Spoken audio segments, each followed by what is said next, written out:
Confirm कर दीजिए audio clear है इसके बाद। ठीक है जी, ऑडियो एकदम क्लियर है, परफेक्ट है। और शुरू करते हैं अपने इस सेशन को और अपने इस क्लास को। ठीक है, तो क्लास को शुरू करने से पहले केवल वही 1 मिनट का समय लेना चाहूँगा आप सभी लोगों का। और उस 1 मिनट के गाइडेंस में जो मैं आपको बताता हूँ और बता रहा हूँ, इसे आप ध्यान से सुनिएगा और फॉलो भी कीजिएगा। तो 1 मिनट का समय शुरू होता है अब। देखिए, क्लास में जितनी भी थ्योरी मैं करा रहा हूँ ये मोर देन सफिशिएंट है। इसे ध्यान से सुनिए, समझिए और लिखिए भी।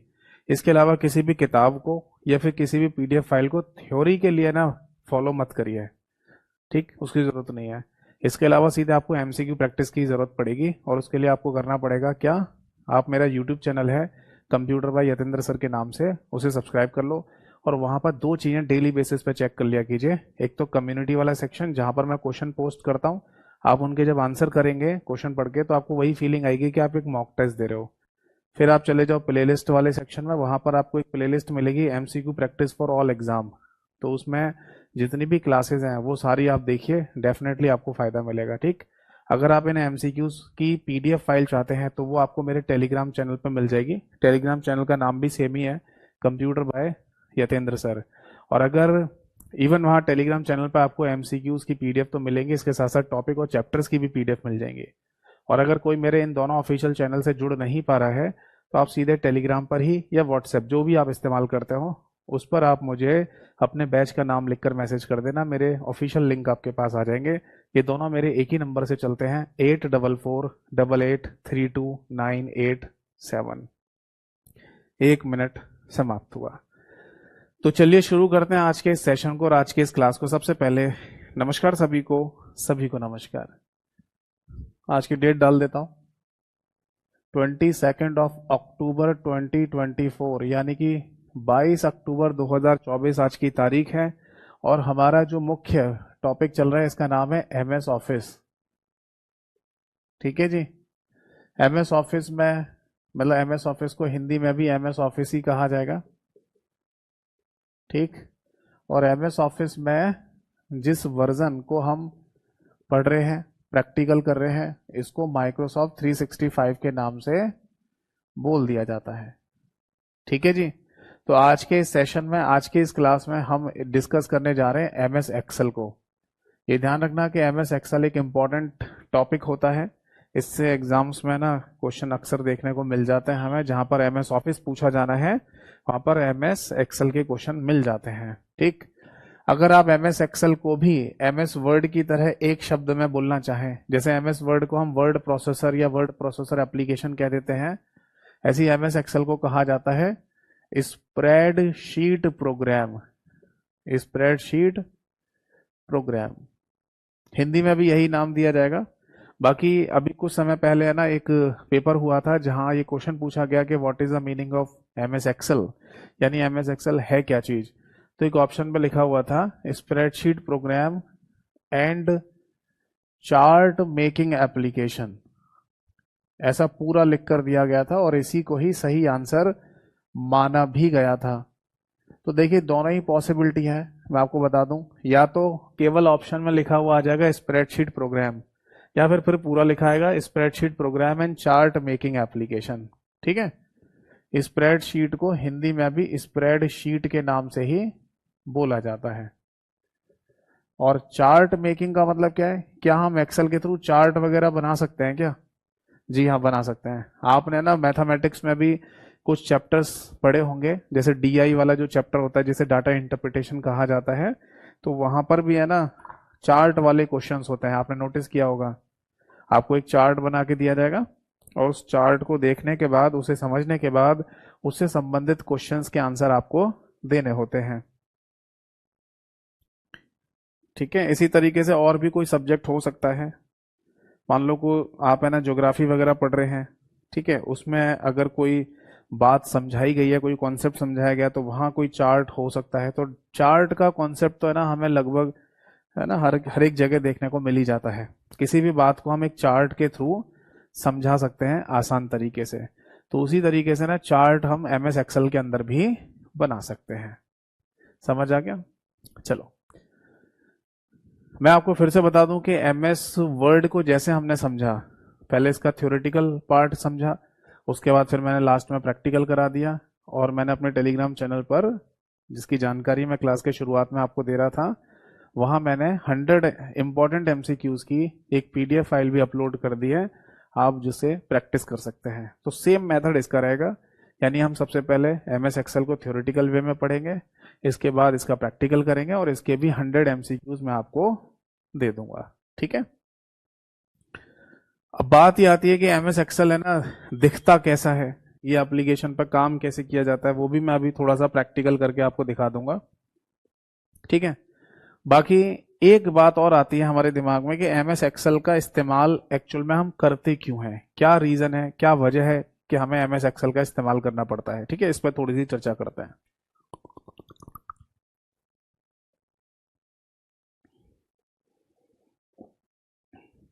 ठीक है, देखो, अगर हमसे ये कहा जाए कि ना एक डॉक्यूमेंट टाइप करो, 500 वर्ड्स का एक ऐसे लिखिए, निबंध लिखिए, है ना, कुछ पैराग्राफ्स में अपने व्यूज लिखिए, इस टॉपिक के बारे में कुछ लिख के लाओ, तो ये सारी चीजें है ना, ये सारी चीजें हम एमएस वर्ड एप्लीकेशन के थ्रू कर लेते हैं। एमएस वर्ड एप्लीकेशन का इस्तेमाल करके हम ये सारी चीजों को कर सकते हैं।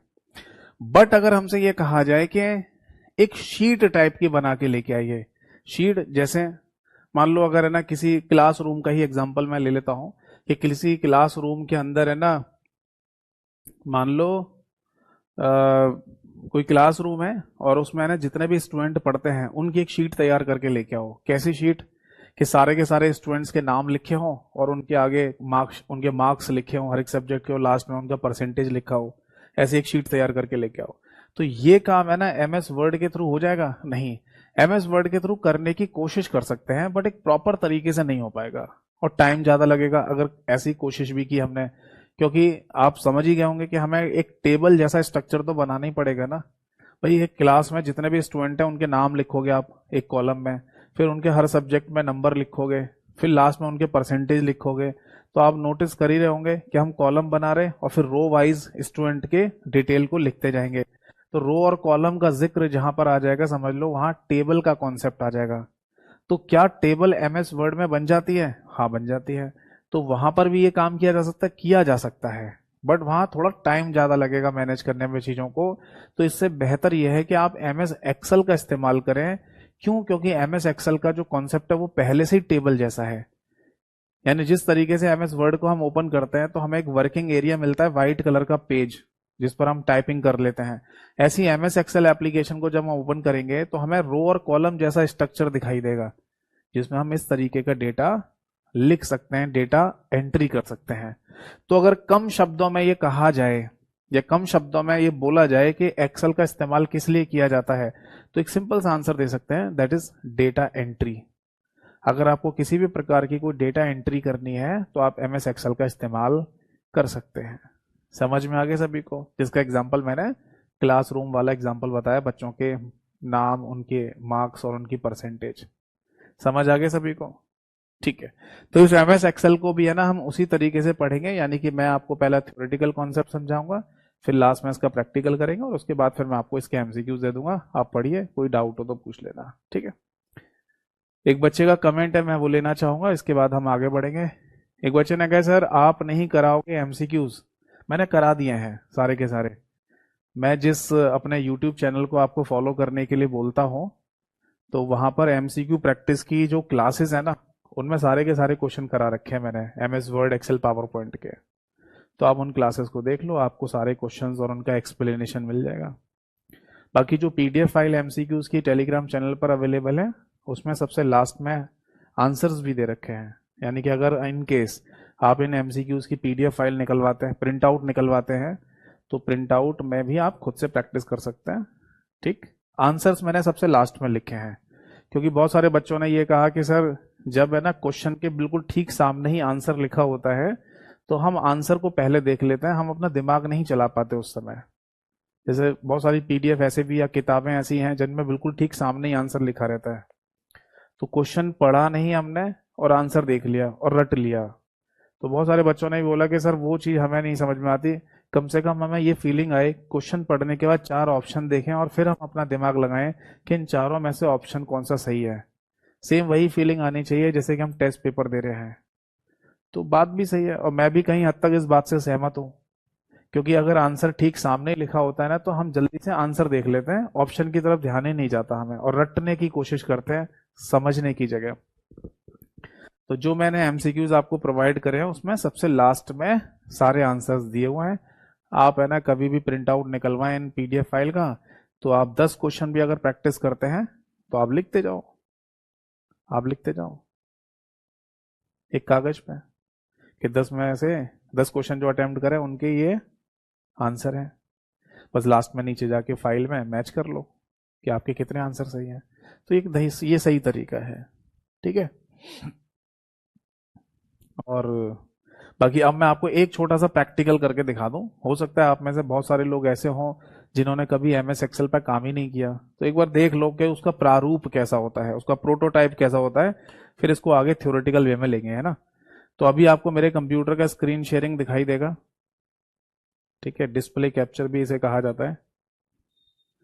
तो ये मेरे कंप्यूटर का डेस्कटॉप आप देख रहे हैं, यानी कि फर्स्ट विजिबल स्क्रीन को, और नीचे एक मोटी सी पट्टी दिख रही है जिसको टास्क बार कहते हैं, और मेरे कंप्यूटर में विंडोज 11 ऑपरेटिंग सिस्टम डला हुआ है जिस पर ये प्रैक्टिकल करके मैं आपको दिखा रहा हूँ।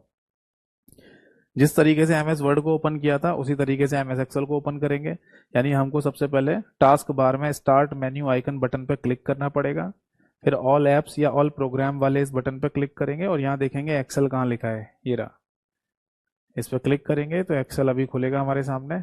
माइक्रोसॉफ्ट 365 वाला वर्जन हम डिस्कस कर रहे हैं और ये एक्सेल की एक वेलकम स्क्रीन हमारे सामने खुलकर आती है, ठीक है।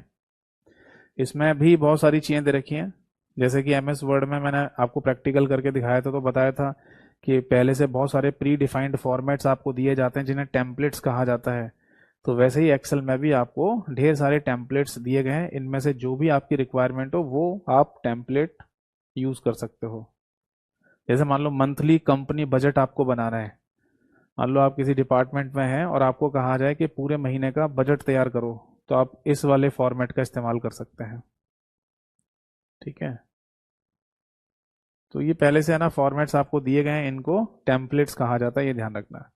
बट हमें जो जरूरत है, हमारे जो एग्जाम में क्वेश्चन पूछे जाएंगे वो इससे पूछते हैं। इसको बेसिकली जो शीट आपको अभी दिखाई दे रही है इसको हम वर्क शीट के नाम से बोलते हैं, और ये है इसका वर्किंग एरिया जहां पर हम काम करेंगे। यहाँ पर आपको कॉलम्स दिखाई दे रहे हैं और रोज यानी कि पंक्ति दिखाई दे रही है। मैं थोड़ा सा बड़ा करके दिखा देता हूँ आपको, ठीक है। ये ABCD सारे कॉलम्स होते हैं और ये 1 2 3 रोज यानी पंक्तियां होती हैं।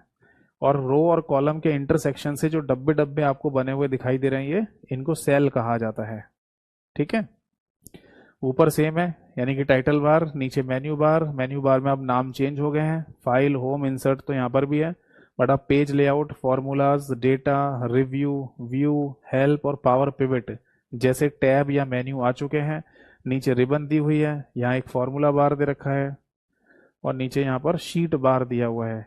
शीट बार का मतलब हो गया, ठीक है, शीट बार का मतलब है यहाँ पर आप शीट्स ओपन कर सकते हैं, केवल एक ही शीट पर काम नहीं कर सकते, और भी कई सारी शीट्स आप बनाना चाहते हैं तो बना सकते हैं यहाँ पर।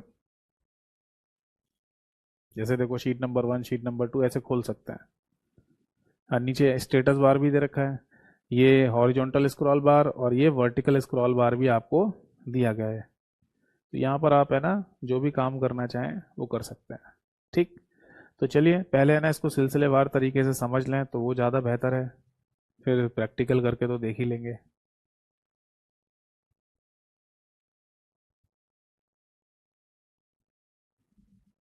ठीक है जी, चलिए।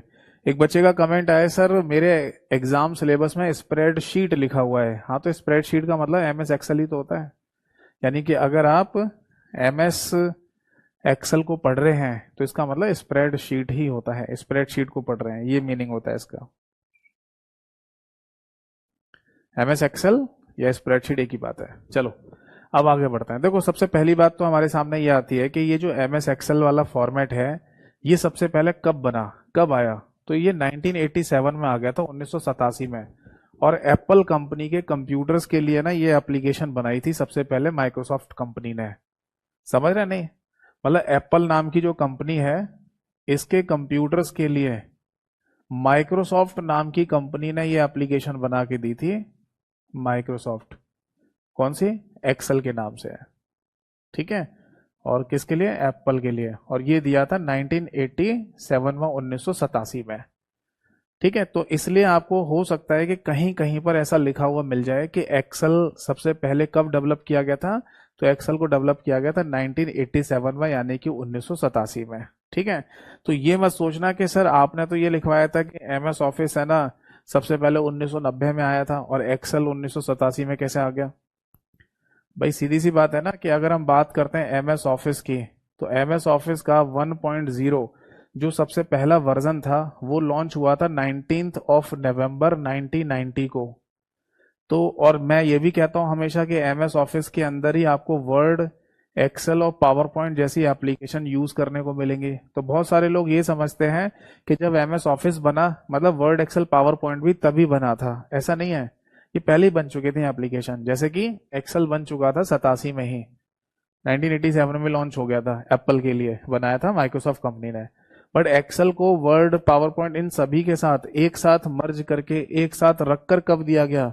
वो 19th ऑफ नवंबर 1990 को दिया गया था। समझ में आई बात है नहीं? तो अगर कहीं ऐसा लिखा आ जाए कि एक्सेल 1987 में बना था, तो आप ये घबराइएगा नहीं कि सर आपने तो 1990 लिखवाया था। मैंने 1990 एमएस ऑफिस के लिए लिखवाया है, यानी कि इन सभी एप्लीकेशन को कलेक्टिवली यानी कि एक साथ 1990 में लॉन्च किया गया, ठीक है। अब कुछ इंपॉर्टेंट फैक्ट्स के बारे में जान लेते हैं, ठीक है। तो हेडिंग डालिए सम इंपॉर्टेंट फैक्ट्स, ऐसे लिख लो सम इंपॉर्टेंट फैक्ट्स।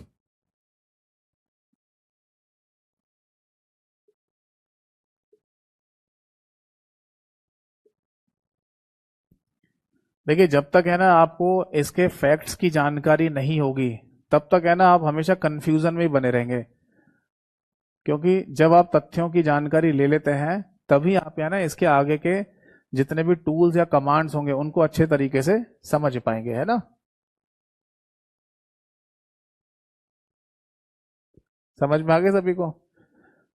शुभेंदु जी ने लिखा है सर मैंने आपको कल व्हाट्सएप पर उड़ीसा टीचिंग एग्जाम के क्वेश्चन भेजे थे। हाँ मैंने देख लिया था,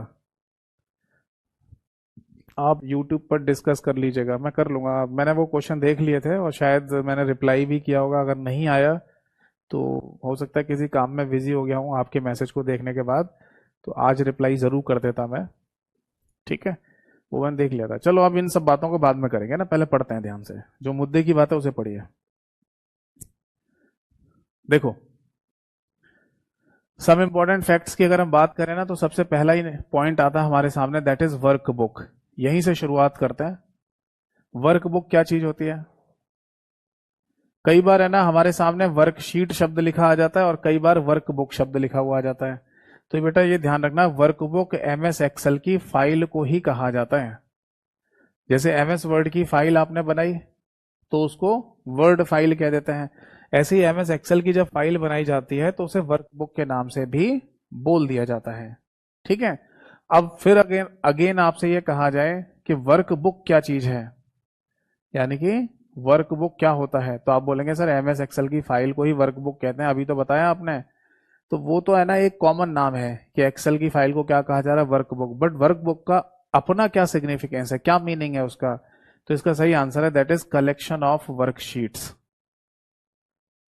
कलेक्शन ऑफ वर्कशीट्स, हिंदी में कहा जाएगा वर्कशीटों का, वर्कशीटों का समूह। यानी कि अगर एक से ज्यादा वर्कशीट है और उनको कलेक्टिवली अगर देखा जा रहा है तो उसको बेसिकली वर्कबुक के नाम से बोल दिया जाता है। यानी कि अब यहां पर है ना दो चीजें आपको पता चल गई, एक वर्कशीट और वर्कबुक। ये दोनों में डिफरेंस होता है, दोनों में अंतर होता है। वर्कबुक पूरी फाइल को कहा जा रहा है और वर्कशीट उसमें अंदर की एक शीट को कहा जाता है। समझ में आ गई बात? तो यहां पर आपके दिमाग में क्वेश्चन आएगा कि सर चलो एक वर्कबुक यानी एक्सेल की फाइल की बात कर रहे हैं, तो वहां पर टोटल नंबर ऑफ वर्कशीट कितनी हो सकती हैं, है नहीं? तो देखो मैं आपको बता दूं कि जब किसी वर्कबुक में बात की जाए टोटल नंबर ऑफ वर्कशीट की, टोटल नंबर ऑफ वर्कशीट्स की, ठीक है। तो ये ध्यान रखना कि कई सारी किताबों में ना एक नंबर लिख देते हैं कि इतनी शीट आप बना सकते हो, इतनी शीट बन सकती है मैक्सिमम, वो सही नहीं है। अगर आप माइक्रोसॉफ्ट कंपनी की वेबसाइट पर जाकर भी ये चीजें देखेंगे तो वहां पर भी ये बात लिखी हुई है कि ये डिपेंड करता है आपके कंप्यूटर की अवेलेबल मेमोरी पर, कि आप टोटल कितनी शीट्स बना पाएंगे, क्योंकि हर एक शीट का साइज एक जैसा नहीं होता है। जरूरी थोड़ी है कि हर एक शीट में आप एक ही जैसा कंटेंट लिखेंगे, किसी शीट में बहुत ज्यादा कंटेंट होगा, किसी शीट में कम होगा। तो इस तरीके से ये डिपेंड करता है कि एमएस एक्सेल के लिए हमारे कंप्यूटर में कितनी मेमोरी अवेलेबल कराई गई है। ये कौन करेगा? ये सॉफ्टवेयर की मदद से होता है। जब आप एमएस ऑफिस को अपने कंप्यूटर में इंस्टॉल कर रहे होते हैं तो एमएस एक्सेल के लिए आपके कंप्यूटर के अकॉर्डिंग एक मेमोरी असाइन कर दी जाती है कि आप इतनी मेमोरी एक्सेल के लिए इस्तेमाल कर सकते हैं एक बार में। तो उसी हिसाब से तय होता है कि कितनी शीट बना पाएंगे आप। ठीक है। तो इसका सही जो आंसर है वो ये है, depends on the available memory.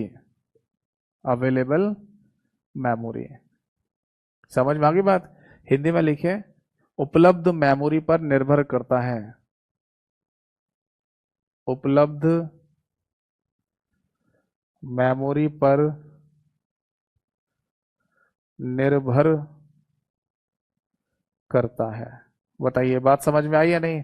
अगर आपको किसी भी लोकल राइटर की किताब में या लोकल राइटर की पीडीएफ में ऐसा कहीं भी लिखा हुआ मिल जाए कि है ना, यहाँ कोई नंबर लिख के दे दिया जाए कि टोटल नंबर ऑफ वर्कशीट है ना किसी वर्क बुक में या एक्सेल की फाइल में इतनी बन जाएंगी, तो वो सही नहीं है, गलत लिखा हुआ है वो। ये बात समझ में आ गई या नहीं? Is that clear? ठीक है जी।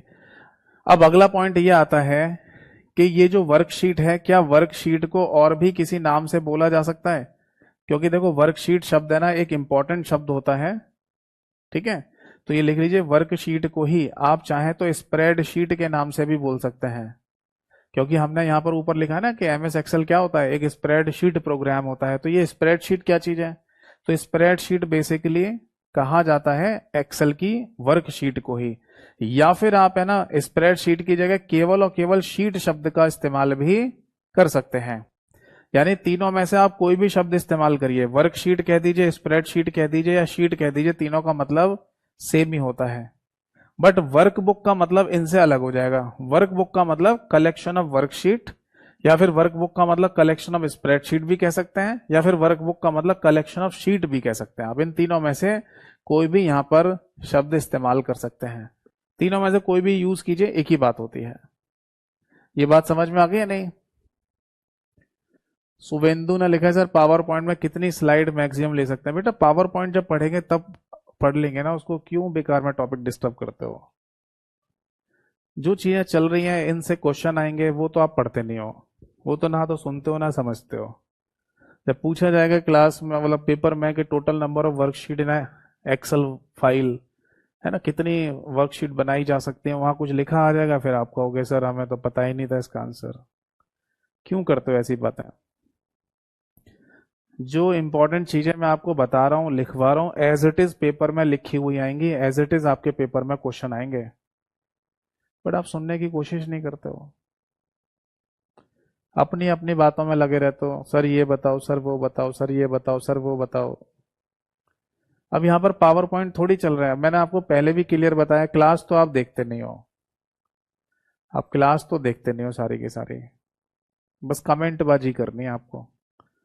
अब अगर आप शुरू से एमएस ऑफिस की क्लासेस देखते तो बताया नहीं था कि एमएस वर्ड पूरा कंप्लीट करेंगे कैसे, फिर एक्सेल को कंप्लीट करेंगे, फिर पावर पॉइंट को कंप्लीट करेंगे। अभी एक्सेल की चीजें चल रही हैं, आप कह रहे हो पावर पॉइंट में कितनी स्लाइड होती है। ये अच्छी बात नहीं होती है, ये है ना, ये अच्छी बात नहीं है कि आप है ना जो चीज चल रही है उसे छोड़कर किसी दूसरी ही बातों को करने लग जाते हो, कोई दूसरी बातों को छेड़ने लग जाते हो। और जब टीचर रिप्लाई नहीं करता है फिर आपको फील होता है इस बात का कि है ना हम तो है ना लाइव क्लास में आके क्वेश्चन पूछ रहे हैं और बता नहीं रहे टीचर। तो ये क्लास के लास्ट में आ जाए करो ना, आप डाउट पूछ रहे हैं। मैं तो ये भी नहीं कह रहा कि क्लास में शुरुआत से ही रहो, मैं लास्ट के बिल्कुल क्लास के लास्ट में 5-7 मिनट का जो समय देता हूँ वहां पर आके पूछ लिया करो। व्हाट्सएप नंबर देता हूँ हर क्लास के शुरुआत में, व्हाट्सएप पे पूछ लिया करो। इतनी सुविधाएं देने के बाद भी है ना आप क्लास में ना तो सुन रहे हैं लाइव क्लास में, ना समझ रहे हैं, तो डाउट कुछ अलग ही चल रहे हैं आपके, ऐसा क्यों करते हो?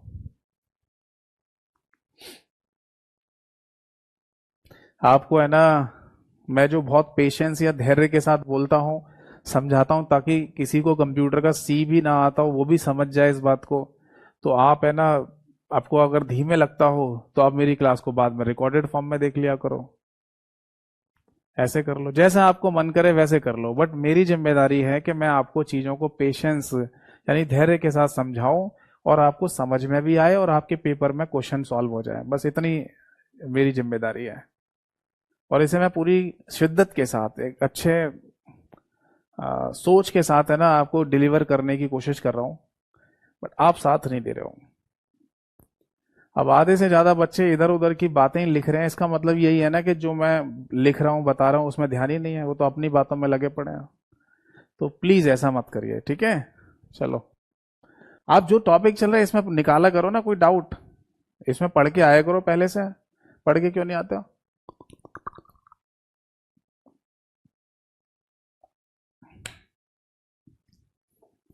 जब मैं कल की क्लास में लास्ट क्लास में बोल चुका था कि अगली नेक्स्ट क्लास में एमएस एक्सेल को शुरू करेंगे, तो आप एमएस एक्सेल के बारे में पढ़ के आते पहले से, थोड़ा बहुत रिसर्च करके आते और फिर डाउट पूछते तो मैं क्लियर करता जाता। आप वो चीज तो पढ़ते नहीं हो ना देखते हो, आपको अपनी कहानी में जूझते रहते हो, अपनी कहानी लगी रहती है आपको, और ये जो चीजें समझा रहा हूँ वो भी ध्यान नहीं देते हो। और यही वजह है कि मैं आधे से ज्यादा कमेंट्स को इग्नोर कर देता हूँ, क्योंकि देखो अभी भी है ना, कम से कम मान लो 2-4 मिनट खराब हो चुके हैं। अब इसी तरीके से हर क्लास में हर बार यही बातें मैं बोलता रहूं कि बेटा ध्यान से सुनो, ये अपनी बातों को छोड़ दो, तो हर क्लास में टाइम वेस्ट होगा। और ऐसा एक बार नहीं होता है, ऐसा कम से कम पूरे 1.5 घंटे की क्लास में 3 से 4 बार होता है, जब बच्चे टॉपिक से हटके है ना, टॉपिक से हटके कमेंट कर रहे होते हैं और पता नहीं क्या क्या पूछ रहे होते हैं। जो रेलेवेंट है वो भी पूछ नहीं, वो भी पूछ रहे हैं, जो रेलेवेंट नहीं है वो भी पूछ रहे हैं। तो रेलेवेंट चीजों को पूछिए ना, रेलेवेंट चीजें पूछेंगे तो उसका आंसर मैं प्रॉपर दूंगा आपको। और जो टॉपिक से हटके पूछ रहे हैं उसमें क्यों क्लास का डिस्टर्ब, मतलब माहौल खराब करें, क्यों क्लास डिस्टर्ब करें हम? ये ध्यान रखिएगा, लाइव क्लास में आने का मतलब ही यही है कि आप जो टॉपिक डिस्कस होने जा रहा है उसके बारे में थोड़े से पहले से पढ़ के आओ। आपके पास तो एक एडवांटेज भी है कि हमारी रिकॉर्डेड क्लासेस आपके पास हैं, उन्हीं को थोड़ा बहुत देख के या पढ़ के आया करो, फिर डाउट पूछा करो। तो वो भी नहीं पढ़ते हो, अलग से है ना किसी बुक से या किसी इंटरनेट से वेबसाइट से भी नहीं पढ़ते हो, पढ़ना कुछ भी नहीं आपको, पर डाउट पूछने हैं जो टॉपिक चल रहा है उससे हटके। ऐसा मत किया करो, फिर आप खुद ही फील करोगे या टीचर कमेंट का आंसर नहीं देता हमारा, फिर हम लाइव क्लास में क्यों आए हैं? तो लाइव क्लास के हिसाब से डाउट पूछो ना। चलो अब वापस है ना आ जाता हूँ टॉपिक पे, मैं अपना टॉपिक खत्म करूंगा, क्योंकि आपके चक्करों में लगा रहूंगा तो ये सिलेबस भी खत्म नहीं होगा। चलो, तो देखो सिंपल सी बात मैंने आपको समझाई कि अगर वर्कबुक शब्द आता है आपके सामने तो उसे एमएस एक्सेल फाइल कहते हैं। वर्कबुक को कलेक्शन ऑफ वर्कशीट भी कहा जाता है, और टोटल नंबर ऑफ वर्कशीट का सही आंसर है depends on the available memory. और वर्कशीट को स्प्रेडशीट या शीट के नाम से भी बोला जाता है, ठीक है? मैं फिर से बता दूं एक बात, अगर आप लिख रहे हैं तो लिखा करो, और अगर नहीं लिखना है तो कोई दिक्कत वाली बात नहीं है। आपको मेरे टेलीग्राम चैनल, जिसकी जानकारी मैं क्लास के शुरुआत में दे रहा था आपको, वहां पर एमएस एक्सेल के नाम से कंप्लीट क्लास पीडीएफ बिल्कुल एज इट इज लिखा हुआ, हर एक पॉइंट इंग्लिश हिंदी दोनों भाषाओं में आपको पीडीएफ फाइल मिल जाएगी। जिसका प्रिंट आउट निकलवाना चाहें तो प्रिंट आउट निकलवा कर भी रिवीजन कर सकते हो, ठीक है? और जो लिख रहे हैं वो लिखिए भाई। आगे देखो, अब कुछ है ना इंपॉर्टेंट बातें और कर लेते हैं। अगर आप है ना एमएस एक्सेल की कोई फाइल बना रहे हैं, ठीक है, तो फाइल का नेम बहुत इंपॉर्टेंट पॉइंट होता है, फाइल का नाम। तो दो बातें यहां पर आएंगी, एक तो बाय डिफॉल्ट फाइल का नाम, जैसे कि एमएस वर्ड में अगर हम फाइल बना रहे हैं और हमने फाइल का नाम खुद से नहीं दिया, तो बाय डिफॉल्ट वहां पर फाइल का नाम आ जाता था दैट इज डॉक्यूमेंट 1। ऐसे ही यहां पर है ना बाय डिफॉल्ट फाइल का नाम आ जाता है दैट इज बुक 1, ठीक है? ये याद रखना है। और अगर आपने कोई एमएस एक्सेल की दूसरी फाइल बनाई है जिसका नाम आप खुद से नहीं दे रहे हैं तो बुक 2 आ जाएगा, फिर ऐसी तीसरी फाइल होगी बुक 3 आ जाएगा, और ये क्रम आगे बढ़ता जाता है अगर आप फाइल का नाम खुद से नहीं देंगे तो। और अगर आप मैनुअली यानी कि खुद से फाइल का नाम देना चाहते हैं तो फिर क्या कंडीशन है? कंडीशन ये है कि आप, है ना, मैक्सिमम 225 कैरेक्टर्स ही लिख सकते हैं केवल।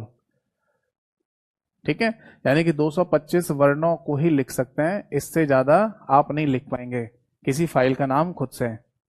और ये जो कैरेक्टर्स आप लिखेंगे, यहां पर वर्ड लिखेंगे, उसमें भी ये कंडीशन है कि विद और विदाउट स्पेस, यानी कि अगर आप स्पेस देते हैं तो भी और स्पेस नहीं देते हैं तो भी, है ना, कैरेक्टर काउंट किया जाएगा। क्या मतलब है? सेम वैसे ही है जैसे एमएस वर्ड में समझाया था कि अगर किसी फाइल का नाम आपने दिया हेलो और फाइल थी आपकी एमएस वर्ड में, या एक्सेल का कर लो या एमएस वर्ड का देख लो, .docx है ना, तो इस फाइल में, फाइल के नाम में टोटल कैरेक्टर बस इतने काउंट होंगे, 1 2 3 4 5।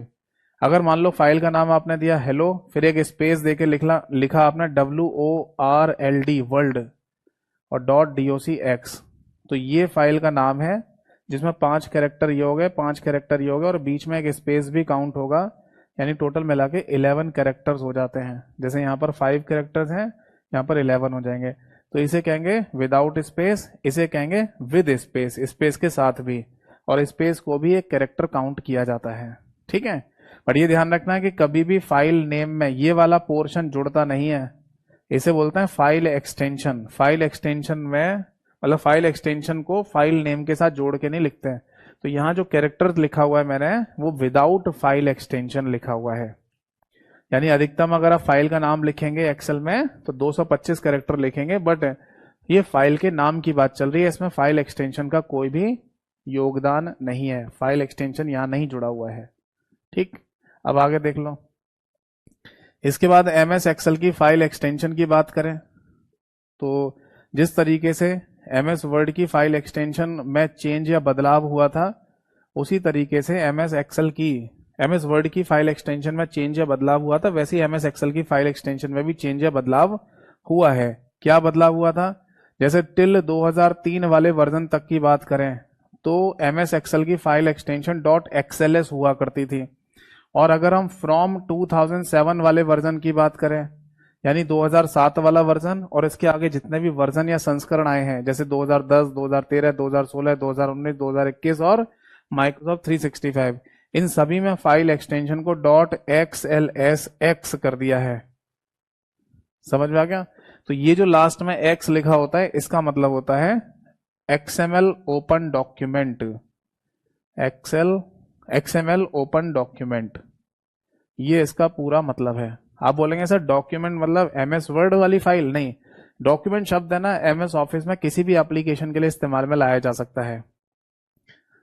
समझ में आ रही है बात? अगर हम बात करें एमएस एक्सेल में, ठीक है, मतलब एमएस ऑफिस की बात कर लो, overall Word Excel power point किसी की बात कर लो, तो उसमें डॉक्यूमेंट शब्द किसी के लिए भी यूज कर सकते हो। एमएस वर्ड का डॉक्यूमेंट, एमएस एक्सेल का डॉक्यूमेंट, एमएस पावर पॉइंट का डॉक्यूमेंट। तो आप ये मत समझना कि सर आपने यहाँ डॉक्यूमेंट शब्द क्यों लिख दिया, जबकि एमएस एक्सेल को तो स्प्रेडशीट ऐसा कुछ कहा जाता है, एमएस वर्ड को डॉक्यूमेंट कहना चाहिए, ऐसा नहीं है। डॉक्यूमेंट शब्द किसी के लिए भी इस्तेमाल कर सकता है। तो ये जो अकेला जो शब्द लेटर लिखा हुआ है एक्स, इसका मतलब ये पूरा होता है एक्सएमएल ओपन डॉक्यूमेंट। और यहाँ पर एक्सएमएल शब्द का भी अपना एक फुल फॉर्म है, एक्सटेंसिबल मार्कअप लैंग्वेज, जिसका इस्तेमाल हुआ है एमएस एक्सेल को बनाने के लिए, नए वाले वर्जन को बनाने के लिए, इसलिए इसमें आगे या लास्ट में एक्स जोड़ दिया गया है। बाकी XLS ये साउंड कर रहा है एक्सेल से, एक्सेल, जो कि पहले भी हुआ करता था। ठीक है, चलिए अब एक पॉइंट और मैं आगे बताऊं, उससे पहले एक बच्चे का कमेंट आया, सर मिनिमम कितने कैरेक्टर लिख सकते हैं? मिनिमम तो 1 लिख सकते हैं भाई। अगर आपको कोई फाइल बनानी है तो ऐसा लिख दो, फाइल के नाम में क्या होता है 1 कैरेक्टर लिख दो, बट मैक्सिमम 225 कैरेक्टर लिख सकते हो। क्लियर है जी? ठीक है, एक बात और यहां पर है ना, आप ध्यान में रखिएगा कि यहां पर है ना, हम बात कर रहे हैं एमएस वर्ड की फाइल नेम की और फाइल एक्सटेंशन की, है ना। तो ये बात मैंने ऑलरेडी पहले बताई भी थी, बट एक बार फिर से मैं चाहूंगा रिवाइज कर लो इस बात को। जैसे सपोज दैट कि ये हेलो फाइल का नाम है और यहां पर लिखा है .xlsx, तो ये तो हो गया बेटा फाइल का नेम जो आपने दिया होगा, क्योंकि अगर आप नहीं देंगे तो यहां पर आ जाएगा book 1 लिखा हुआ। और ये जो XLSX है, इसे बोलते हैं फाइल एक्सटेंशन, है ना। तो फाइल एक्सटेंशन भी मैं ऑलरेडी आपको पहले समझा चुका हूं। इसका मीनिंग ये होता है किसी भी फाइल के टाइप को पता करने का एक आइडेंटिफिकेशन, यानी कि किसी भी फाइल का जो प्रकार है, जो पता है, वो हमें जानना है कि कौन सी फाइल है, किस प्रकार की फाइल है। तो इसलिए फाइल एक्सटेंशन को देखकर हम ये चीज बता सकते हैं। तो एक डेफिनेशन भी मैंने पहले लिखवाई थी आपको, file extensions are used to identify in order to type of file, यानी कि फाइल एक्सटेंशन का इस्तेमाल फाइल के प्रकार को पता करने के लिए किया जाता है। ठीक। और अगर आपसे ये कहा जाए कि किसी फाइल नेम को फाइल एक्सटेंशन से कौन सेपरेट करता है, तो बीच में लगी हुई डॉट को कंप्यूटर में एक नाम दिया जाता है। बताओ कमेंट सेक्शन में क्या बोलते हैं उसको। ऑलरेडी मैं ये बात आपको पहले भी लिखवा चुका हूं। आप बताइए कि किसी फाइल नाम को फाइल एक्सटेंशन से कौन सेपरेट कर रहा है, तो बीच में लगी हुई डॉट, बट इस डॉट को डॉट नहीं कहते, इसे कुछ नाम दिया जाता है। क्या बोलते हैं इसको? इसको पीरियड नाम दिया जाता है। क्या बोलते हैं? पीरियड। ठीक है। आप बोलेंगे सर डॉट क्यों नहीं कह रहे? क्योंकि डॉट शब्द का इस्तेमाल है ना ऑलरेडी कंप्यूटर में किसके लिए करते हैं? पिक्सल शब्द के लिए किया जाता है, तो इसलिए यहां पर इसको डॉट ना कहकर पीरियड शब्द बोला जाता है। ठीक है, चलो ये तो मैं ऑलरेडी बता चुका हूं आपको। अब एक और इंपॉर्टेंट पॉइंट समझिए यहां पर। ये तो एम एस एक्सेल की फाइल का नाम है, यहां लिखिए M S Excel sheet name. Sheet लिख लो या फिर स्प्रेड शीट लिख लो, एक ही बात है ना, अभी थोड़ी देर पहले ही बताया था। या फिर वर्कशीट लिख लो, तीनों में से कोई भी शब्द का इस्तेमाल आप कर सकते हैं।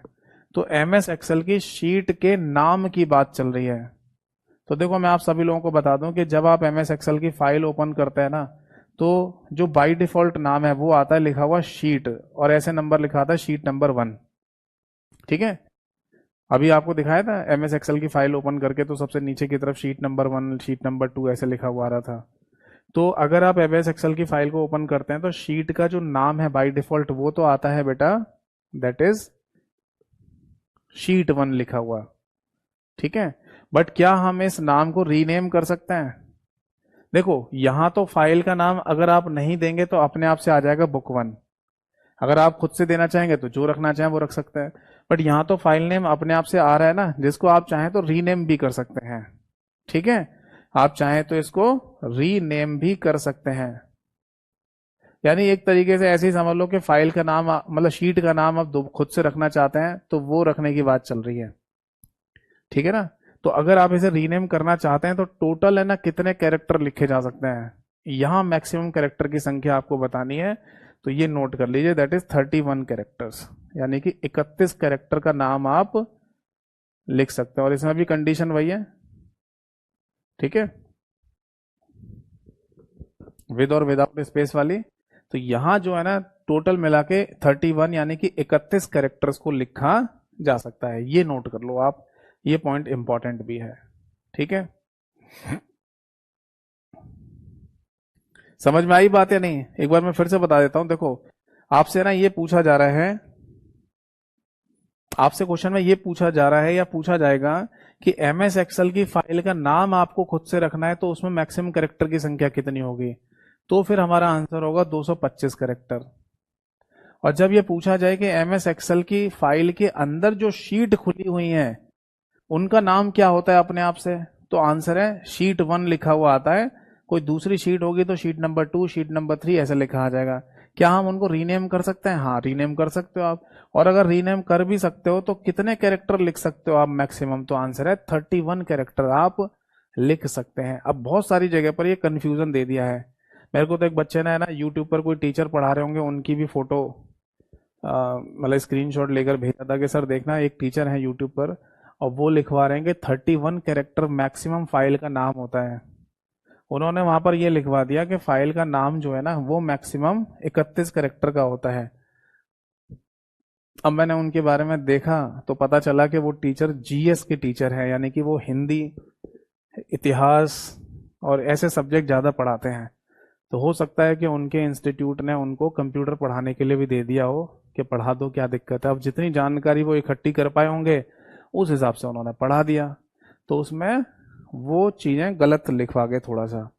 अब मैं ये नहीं कह रहा, मैं कोई ब्लेम नहीं कर रहा हूं उन पर कि वो चीज उन्होंने गलत पढ़ाया है। मैं बस ये कहना चाह रहा हूं कि देखो, हर सब्जेक्ट की एक एक्सपर्टीज होनी चाहिए। एक्सपर्टीज मतलब कि जिस सब्जेक्ट में किसी ने पढ़ाई करी है ना, वो सब्जेक्ट उसी से ही पढ़वाना चाहिए, तो ज्यादा बेहतर है। अब मान लो किसी ने हिंदी से पढ़ाई करी है, अपना बीए एमए वगैरह करा है हिंदी से, और आप उसे ये कहते हैं कि कंप्यूटर पढ़ा दो, क्या है पढ़ाना ही तो है, तो पढ़ा देंगे, मैं मना नहीं कर रहा, वो दिन रात पढ़ के पढ़ा देंगे आपको।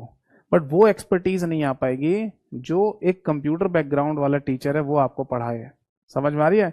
ये मैं अपने लिए नहीं कह रहा, और भी टीचर्स के लिए हो सकता है। जैसे मान लो हिस्ट्री पढ़ाने के लिए किसी से कह दिया जाए जिसका कंप्यूटर का बैकग्राउंड हो, तो उसने हिस्ट्री में पढ़ाई थोड़ी करी है, वो थोड़ा बहुत जितना पढ़ सकता है उतना पढ़ा देगा। तो ये चीज नहीं होनी चाहिए।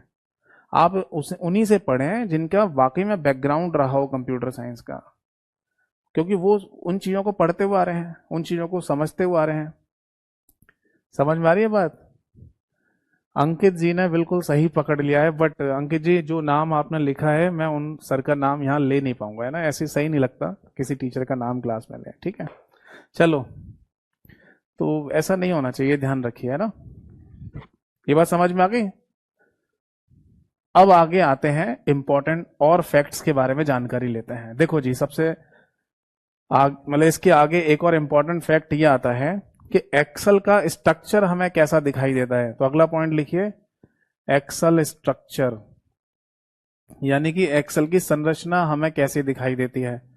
तो पता चला कि एक्सेल की संरचना हमको ऐसे दिखाई देती है जिसमें कॉलम्स दिखाई देते हैं, ठीक है जी, और उसमें हमको रोज यानी कि पंक्तियां भी दिखाई देती हैं। तो रोज एंड कॉलम वाला स्ट्रक्चर दिखाई देता है। तो एक बात और ध्यान रखिएगा, कॉलम जिसको हिंदी में स्तंभ भी कहा जाता है, और रोज जिनको हिंदी में पंक्तियां कहते हैं, इन दोनों को कलेक्टिवली कोई एक नाम से बोला जा सकता है। कोई एक नाम बोल सकता है कॉलम और रो को, दोनों को? तो ध्यान रखना, कॉलम और रो इन दोनों को कलेक्टिवली एक नाम से बोला जा सकता है, और वो है ग्रिड लाइंस। कई बार ऐसा क्वेश्चन में देखने को मिला हमको, और ये पूछ लिया जाता है कि बताइए रो और कॉलम वाली लाइनों को क्या कहा जाता है, तो उनको ग्रिड लाइन के नाम से बोल दिया जाता है। ठीक है ना, यानी कि आप कॉलम की लाइनें खींच रहे हैं और रो की लाइनें खींच रहे हैं, तो इनको कलेक्टिवली ग्रिड लाइन के नाम से बोल दिया जाता है। तो जब आप, है ना, कॉलम की लाइनें खींचेंगे, ठीक, और फिर रोज बनाएंगे यानी कि पंक्तियां बनाएंगे, तो ऑब्वियस है कि आपके सामने डब्बे डब्बे से बन के आ जाएंगे। और इस तरीके के जो डब्बे डब्बे आपके सामने बने हुए आ रहे हैं, इन डब्बों को यहां पर सेल के नाम से बोल दिया जाता है। ठीक है, तो एक बात ध्यान रखना कि एक्सेल की जो संरचना है वो सेल में बनी हुई है। और सेल कैसे बनते हैं? रो और कॉलम के इंटरसेक्शन से, यानी कि आपस में मिलान से। या फिर इस बात को ऐसे भी कहा जा सकता है कि एक्सेल की शीट में जो सेल आपको दिखाई देते हैं वो ग्रिड लाइन से बनते हैं। समझ में आ गई बात? चलिए, अब अगला पॉइंट ये आता है कि ये जो कॉलम और रो आपको दिखाई दे रहे हैं, इनका भी कोई आइडेंटिफिकेशन होता है। तो हम ये नोटिस करते हैं कि कॉलम के नाम के ऊपर ए बी सी डी इस तरीके से ये लेटर्स लिखे हुए आते हैं, और रो के आगे यानी पंक्तियों के आगे ऐसे नंबर्स लिखे हुए आएंगे। तो इनको क्या बोलते हैं? इनको कॉलम हेडिंग्स, कॉलम हेडिंग्स और रो हेडिंग्स के नाम से बोल दिया जाता है।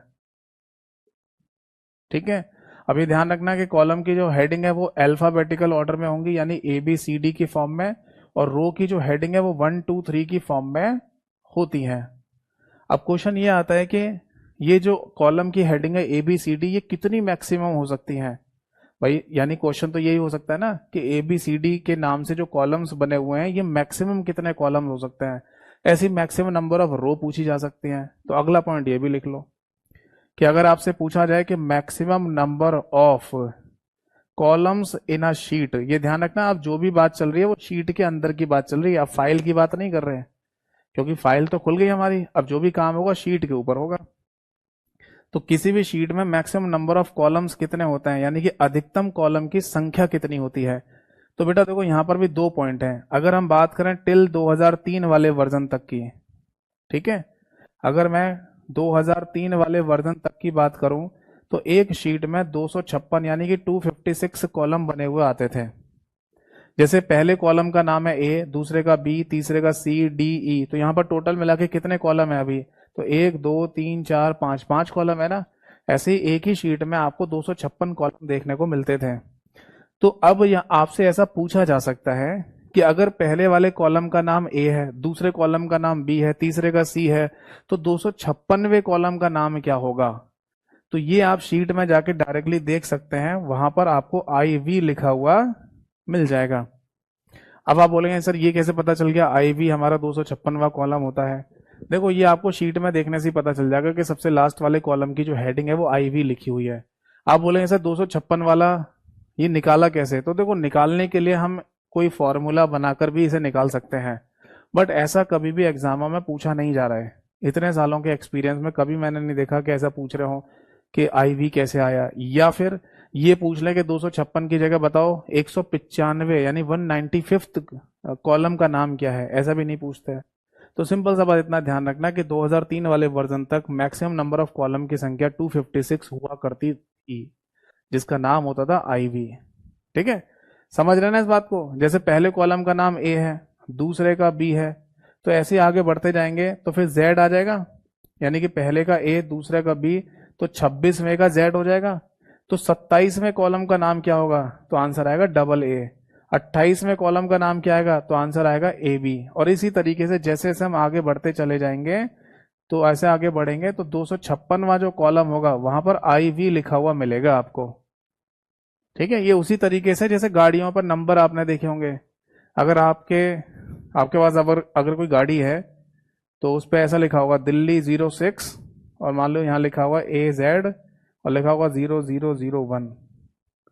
तो पहले गाड़ियों की जो नंबर प्लेट थी ना, वहां पर यहाँ केवल एक ही लेटर लिखा हुआ आता था, बट गाड़ियां अब इतनी ज्यादा बिकने लग गई हैं, गाड़ियां अब इतनी ज्यादा बिकने लग गई कि उनके नंबर प्लेट पर जो सिंगल लेटर लिखा हुआ आता था यहाँ पर जैसे ए बी सी डी, अब वो डबल डबल में आने लग गया है। तो अभी डबल में चल रहा है फिलहाल। आने वाले समय में हो सकता है ये ट्रिपल में आ जाए, क्योंकि गाड़ियां और ज्यादा बिकेंगी, और ज्यादा रजिस्ट्रेशन होंगे, तो लास्ट में क्या आ जाएगा? जेड जेड आ जाएगा, आएगा ही नहीं। और जेड जेड आने के बाद फिर अगला जो नाम आएगा वो आएगा ट्रिपल ए। तो इस तरीके से गाड़ियों के रजिस्ट्रेशन होंगे आने वाले समय में, बट फिलहाल के लिए अभी जो गाड़ियां हैं उनके रजिस्ट्रेशन 2 लेटर्स में ही होते हैं। ये बात समझ में आ गई या नहीं? एक बच्चे ने लिखा है सर आई वी का मतलब तो 4 होता है। नहीं, वो 4 नहीं है, केवल आई वी लिखा हुआ है। आई फॉर आइसक्रीम और V for van, I V लिखा है मैंने। ठीक है, अच्छा फिर 2007 वाले वर्जन से क्या हो गया? 2007 वाले वर्जन में फिर इसके बाद 2010, 2013, 2016, 2019 और 2021 और माइक्रोसॉफ्ट 365, इन सभी वर्जन में मैक्सिमम कॉलम की संख्या 16,384 होती है और 16,384वें कॉलम का नाम होता है एक्स एफ डी। यानी अगर आप एक्सेल की शीट पर है ना सबसे लास्ट वाले कॉलम का नाम देखेंगे तो वहां एक्स एफ डी लिखा हुआ आपको दिखाई देगा। ठीक, तो इसी तरीके से ये पूछा जा सकता है कि बताओ एक ही शीट पर मैक्सिमम नंबर ऑफ रोज यानी कि पंक्तियों की संख्या कितनी होती है? तो 2003 वाले वर्जन तक 65,536 रोज यानी कि पंक्तियां हुआ करती थी।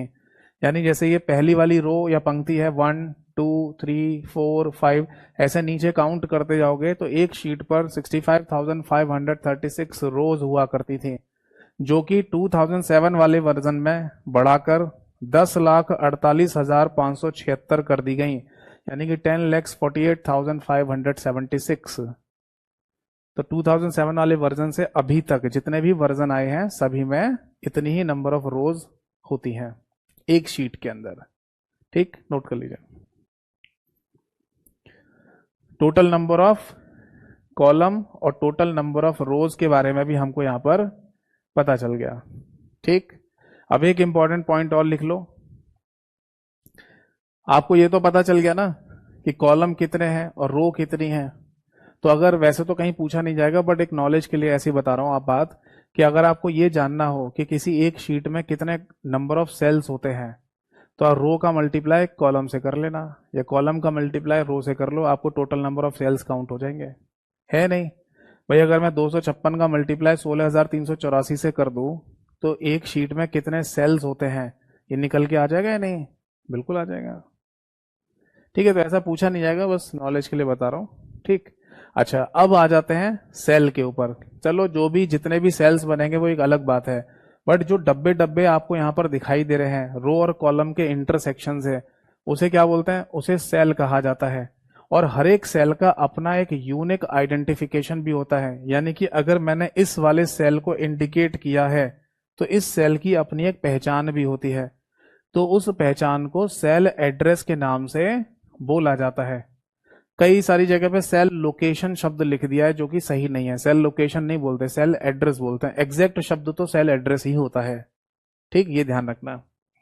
तो अगर ये वाला सेल जिसको मैंने इंडिकेट किया है, इस सेल की अपनी जो पहचान है यानी सेल एड्रेस, वो कैसे लिखी जाएगी? तो वो ऐसे लिखी जाती है कि सबसे पहले तो कॉलम का नाम देखो, क्या लिख रहे हैं यहाँ पर? ए। तो आपको सबसे पहले ए लिखना पड़ेगा। और फिर रो का नंबर देखो, रो का नंबर है 2, तो आपको यहां 2 लिखना पड़ेगा। तो ये हो गया एक परफेक्ट सेल एड्रेस। ये बात समझ में आ गई या नहीं? एक बच्चे ने लिखा है sir, row is equal to column होते हैं। Row is equal to column कैसे हो जाएंगे? अभी तो लिखवाया, कॉलम के नंबर्स अलग हैं, रो के नंबर हैं, तो इक्वल टू कैसे हो जाएंगे भाई?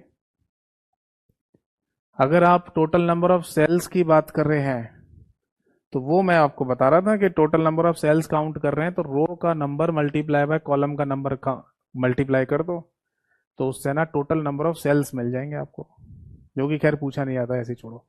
एक बच्चे ने कमेंट किया सर, 2003 और 2007 के बीच में कोई वर्जन नहीं आया क्या? नहीं। और ये भी ध्यान रखिए कि ये ईयर हो ऐसा भी जरूरी नहीं है। ईयर के नाम जरूर लगते हैं, बट सेम ईयर में लॉन्च हुए हो ऐसा जरूरी नहीं है। ऐसा जरूरी नहीं है कि एम एस ऑफिस 2019 वाला जो वर्जन लॉन्च हुआ था वो 2019 में ही लॉन्च हुआ हो, ऐसा भी जरूरी नहीं होता। ठीक है, ये केवल माइक्रोसॉफ्ट कंपनी के द्वारा नाम रखे गए हैं जो ईयर से मैच करते हैं। अब जैसे एम एस ऑफिस का 2020 वाला जो वर्जन है, उसमें तो 2021 यानी 2021 एक ईयर का नाम है। यहाँ कौन सी ईयर का नाम है? यहाँ तो ईयर का नाम नहीं है। यहाँ तो किसी ईयर में जो टोटल नंबर ऑफ डेज होते हैं वो लग रहा है 365, 365। तो पहले तो ये ध्यान रखिएगा कि ये जो ईयर के नाम होते हैं ना वर्जन में, वो जरूरी नहीं है कि उसी ईयर में लॉन्च हुआ हो। जरूरी नहीं है कि 2007 वाला वर्जन 2007 में ही लॉन्च हुआ हो, वो आगे पीछे लॉन्च हुआ होगा। तो क्या हमें सभी वर्जन कब लॉन्च हुए थे, किस ईयर में लॉन्च हुए थे, ऐसा याद करने की जरूरत है? तो आंसर है नहीं, इतना याद करने की जरूरत नहीं है। ठीक है, अब इतना याद करोगे तो पता नहीं क्या क्या चीजें याद करनी पड़ जाएंगी फिर। तो ऐसे क्वेश्चन बहुत रेयर से रेयर केस में कभी कभार देखने को मिला हो, वरना ऐसा नहीं मिलता। ठीक है, चलो अब आगे देखो। अगर हम बात करें एसएससी की, स्टाफ सिलेक्शन कमीशन की, तो लास्ट ईयर जो पेपर हुए हैं एसएससी के, उनमें भी है ना इस सेल एड्रेस को लेकर कई सारे क्वेश्चन पूछे गए हैं। कई तरीके से क्वेश्चन बना के पूछा गया। जैसे 4 ऑप्शन दे देंगे, बताएं, पूछेंगे बताओ इनमें से कौन सा सेल एड्रेस है या नहीं है। तो हमें हर एक तरीके से पॉसिबिलिटी को समझना पड़ेगा कि सेल एड्रेस कैसे लिखा जा सकता है। जैसे अगर A2 सेल एड्रेस है, तो मैं क्या A5 सेल एड्रेस लिख सकता हूं? हाँ, लिख सकता हूं। भाई ए वाला ये रहा और 5 वाली रो ये रही, यानी कि हम इस वाले सेल एड्रेस की बात कर रहे हैं। ठीक है, इसी तरीके से क्या मैं 5A भी लिख सकता हूं? यानी कि 5 नंबर का रो और A कॉलम, क्या ऐसे लिख सकता हूं? तो आंसर है नहीं, ऐसा नहीं लिखा जा सकता। हमेशा ये कंडीशन है कि अगर आप कभी भी किसी भी सेल का एड्रेस लिखेंगे तो उसमें रो कॉलम का नाम पहले और रो का नंबर बाद में आता है। ठीक है, चाहे आप कोई से भी सेल एड्रेस को लिखें। सपोज दैट अगर मैं यहां लिखूं दैट इज A2 और B, इस तरीके से लिखा मैंने, क्या ये सेल एड्रेस सही है गलत है? कमेंट सेक्शन में बताइए। क्या किसी सेल का एड्रेस ऐसे लिखा जा सकता है? तो आंसर है नहीं, नहीं लिख सकते। हमको कंप्लीटली है ना किसी भी कॉलम का नाम पहले लिखना पड़ेगा, यानी कि ए और बी ये दोनों को एक साथ लिख लो। तो किसी कॉलम का नाम ए बी तो हो सकता है ना भाई, सीधी सी बात है। अगर पहले कॉलम का नाम ए है, फिर बी आएगा, फिर सी आएगा, तो ऐसे चलते चलते जेड आएगा, फिर जेड के बाद कॉलम का नाम डबल ए आएगा, फिर ए बी आएगा, और ऐसे चलते चलते आई वी तक पहुंच जाएंगे। ऐसे ही होता है ना। तो इसी तरीके से आपको कॉलम का नाम पहले कंप्लीट तरीके से देखना है। तो ये देखो ए बी है ना, आप पहले लिख दो और 2 इसके बाद में लिख दो। हाँ ये ठीक है, ऐसे लिखा जा सकता है। समझ में आ गई बात? अब मुझे ये बताइए, क्या किसी सेल का एड्रेस ये हो सकता है, दैट इज आई वी, और इसके बाद लिखा है 65536? बताओ ये सेल एड्रेस सही है गलत है? क्या ये सेल एड्रेस सही है या गलत है? तो आंसर है सही है, क्योंकि ये जो आईवी है ये सबसे लास्ट वाले कॉलम का नाम है, और 65,536 ये सबसे लास्ट वाली रो का नंबर है। तो इससे ये इंडिकेट कर रहा है कि आप इस शीट के अंदर सबसे लास्ट वाले सेल एड्रेस की बात कर रहे हैं। समझ में आया? यानी कि लास्ट वाला कॉलम और लास्ट वाली रो, ये वाले आप सेल की बात कर रहे हैं यहाँ पर। तो उसका एड्रेस क्या होगा? IV65536। ये सही है। क्या किसी सेल का एड्रेस ये हो सकता है? XFD 10,48,576। इतना बड़ा हो सकता है?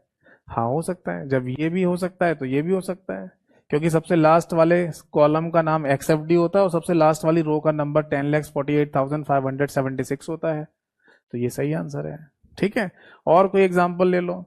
क्या किसी सेल एड्रेस को किसी सिंबल के साथ ऐसे लिखा जा सकता है कि ए लिख दिया और 2 लिख दिया, इस बीच में कोई सिंबल लगा दिया? नहीं, गलत, ऐसा नहीं लिख सकता है। ठीक है ना? कोई और सिंबल लगाना है, जैसे कि मान लो एक्सक्लेमेशन मार्क है और फिर ऐसे 2 लिख दिया, तो ऐसे, यानी किसी भी प्रकार का कोई भी सिंबल अलाउ नहीं होता, ना पहले ना बाद में। जैसे मान लो कोलन लगा दिया और A2 लिख दिया, क्या ऐसे लिखा जा सकता है कोई सेल एड्रेस? नहीं है, नहीं लिख सकते हैं। या A2 लिख दिया पूरा और उसके बाद ऐसे कोलन लगा दिया? नहीं, ऐसी कोई भी कंडीशन अलाउ नहीं होगी। केवल सेल के एड्रेस को लिखने में एक ही कंडीशन आपको याद रखनी है कि पहले तो सेल का, मतलब पहले तो है ना कॉलम का नाम और उसके बाद रो का नंबर। ठीक है? जैसे सपोज दैट कि मैं यहां पर लिखूं, आप बताना कमेंट सेक्शन में ये अलाउ होगा या नहीं। ये बताइए, यहां लिखा हुआ है JK45, बताओ ये सेल एड्रेस होगा या नहीं? एक्सेल में JK45 ये सेल एड्रेस होगा या नहीं?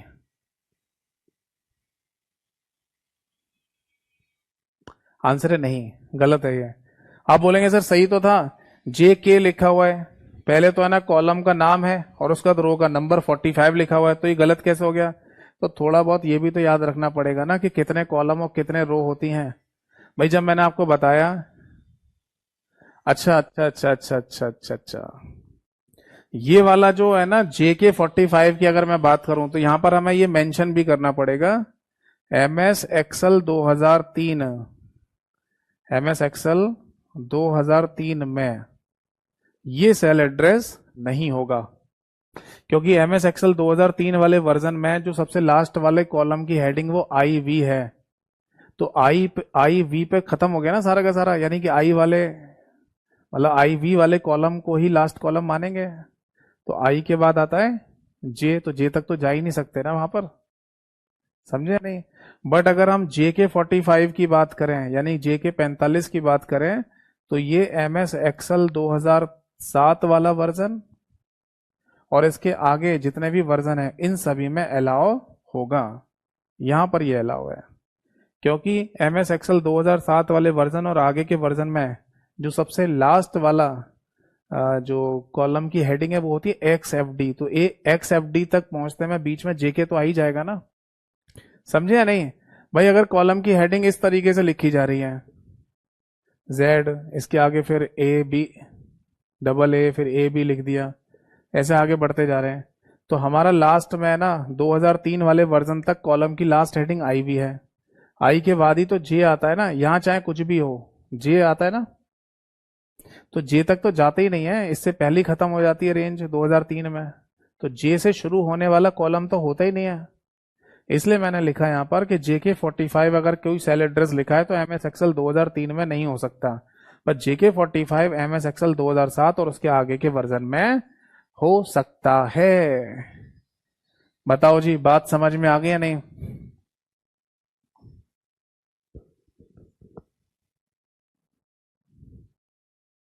Is that clear? एक बच्चे ने लिखा सर फिर 256 कैरेक्टर कैसे लिखेंगे? 256 कैरेक्टर लिखेंगे, कहाँ लिखेंगे कैरेक्टर? ये तो कॉलम की हेडिंग के नाम है ना भाई, ये जो कॉलम की हेडिंग के नाम जो लिखे ए बी सी डी, ये इन नंबर्स की बात चल रही है। और 256 कैरेक्टर कहां से आ गया भाई? 256वां कॉलम का नाम। जैसे कि अगर आपसे ये पूछा जाए कि पहले कॉलम का नाम ए है, दूसरे का बी है, तीसरे का सी है, चौथे का डी है, तो बताओ 26वें कैरेक्टर का नाम क्या होगा? 26th कैरेक्टर का नाम क्या होगा? तो जेड होगा। 27th कैरेक्टर का नाम क्या होगा? तो डबल ए होगा। ऐसी कोई ये पूछे 256वें कैरेक्टर का नाम क्या होगा, तो वहां आई भी होगा। अब समझे या नहीं? चलो, तो फाइनली है ना, सेल के एड्रेसेस कैसे लिखे जाते हैं, तो इन पर भी है ना एग्जाम में क्वेश्चन पूछा जाता है। और ये मैंने आपको समझाया, आपको क्लियर समझ में आ। कुल वर्णों की संख्या, किसी सेल के अंदर कुल वर्णों की संख्या, ये हमें पता करनी है। ठीक है, अब देखो मैं आपको एक बात बताता हूं, यहां पर ध्यान से सुनिएगा इस बात को। ये जो सेल एड्रेसेस आपको दिखाई, मतलब ये जो सेल आपको दिखाई दे रहे हैं शीट के अंदर, इन सेल की चौड़ाई को और ऊंचाई को क्या बढ़ाया और घटाया जा सकता है? तो आंसर है जी हाँ, ये काम हम कर सकते हैं। जैसे सपोज दैट कि ये वाले सेल की हम बात कर रहे हैं, ये कौन सा है? ए, और रो है 2, यानी कि A2 की बात कर रहे हैं। अब ये वाला जो डब्बा आपके सामने दिखाई दे रहा है, इस डब्बे को ही क्या मैं बड़ा कर सकता हूं? क्या मैं इस A2 सेल को ऐसे बड़ा कर सकता हूं? आप बोलेंगे सर आपने तो शीट जैसा बना दिया। तो शीट जैसा तो नहीं है, बट क्या ये बड़ा हो सकता है? तो आंसर है हाँ, बड़ा कर सकते हैं। कैसे बड़ा होगा? देखो एक्चुअली हम क्या करते हैं एक्सेल में काम करते समय, ए वाले कॉलम और बी वाले कॉलम के बीच में ये जो कॉलम की लाइन है ना, इसे माउस से पकड़ के आगे खिसका देते हैं, तो कॉलम की चौड़ाई बढ़ जाती है, ये वाली चौड़ाई। और ऐसे ही पहली वाली रो और दूसरी वाली रो, इनके बीच में जो रो वाली लाइन है ना, इसको माउस से पकड़ के अगर मैं नीचे खींच दूं या ऊपर ले जाऊं, तो ये हाइट भी बढ़ जाती है। यानी किसी भी सेल की हाइट बढ़ा सकते हैं और किसी भी सेल की चौड़ाई को भी बढ़ाया जा सकता है। तो अगर आप किसी भी सेल की चौड़ाई को और हाइट को मैक्सिमम कर देते हैं, तो इसके अंदर टोटल नंबर ऑफ कैरेक्टर कितने लिखे जा सकते हैं, ये क्वेश्चन है। तब भाई आप, सीधी सी बात है, अगर आप लिखेंगे तो ए बी सी डी ऐसे लिखते जाओगे सारे के सारे अल्फाबेट, तो यहाँ अल्फाबेट नीचे भी लिख सकते हो, ऐसे नीचे भी लिख सकते हो, ऐसे नीचे भी लिख सकते हो। तो किसी भी सेल की अगर हम मैक्सिमम चौड़ाई और किसी भी सेल की अगर हम मैक्सिमम ऊंचाई को अगर बढ़ा देते हैं, तो टोटल नंबर ऑफ कैरेक्टर है ना एक सेल के अंदर 32,767 लिखे जा सकते हैं, यानी कि 32,767। समझ में आई बात या नहीं? ये पॉइंट आप नोट कर लीजिए। इतने कैरेक्टर्स को है ना आप लिख सकते हो किसी भी सेल के अंदर, अगर आप सेल की अधिकतम चौड़ाई को और अधिकतम ऊंचाई को बढ़ा देता हूं, है ना। अब आप बोलेंगे कि सर किसी भी सेल की पर्टिकुलर चौड़ाई और ऊंचाई बढ़ जाती है, तो आंसर है नहीं। आप बोलेंगे सर अभी तो बताया आपने कि किसी भी सेल की चौड़ाई बढ़ा लो और ऊंचाई बढ़ा लो, बड़ा कर लो उसको। तो मैं आपको बताऊं एक्चुअली होता क्या है कि जब आप एक्सेल में किसी भी कॉलम की, मतलब किसी भी सेल की चौड़ाई बढ़ाना चाहते हैं ना, तो अकेले सेल की चौड़ाई नहीं बढ़ सकती, वो पूरे के पूरे कॉलम की चौड़ाई बढ़ जाती है, पूरे के पूरे कॉलम की चौड़ाई बढ़ जाएगी।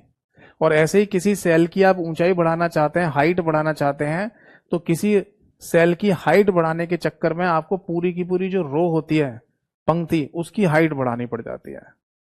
तो यानी कहने का मतलब यह है कि पर्टिकुलर किसी सेल की आप केवल अकेले किसी सेल की चौड़ाई और ऊंचाई को नहीं बढ़ा सकते।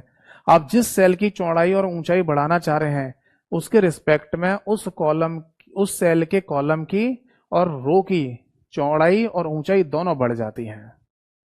समझ में आया या नहीं? अगर आप ये बोलें कि इस पूरी शीट में ये जो A2 नाम का सेल है, इसी को इतना बड़ा किया जा सकता है, तो इतना बड़ा नहीं हो पाएगा ये।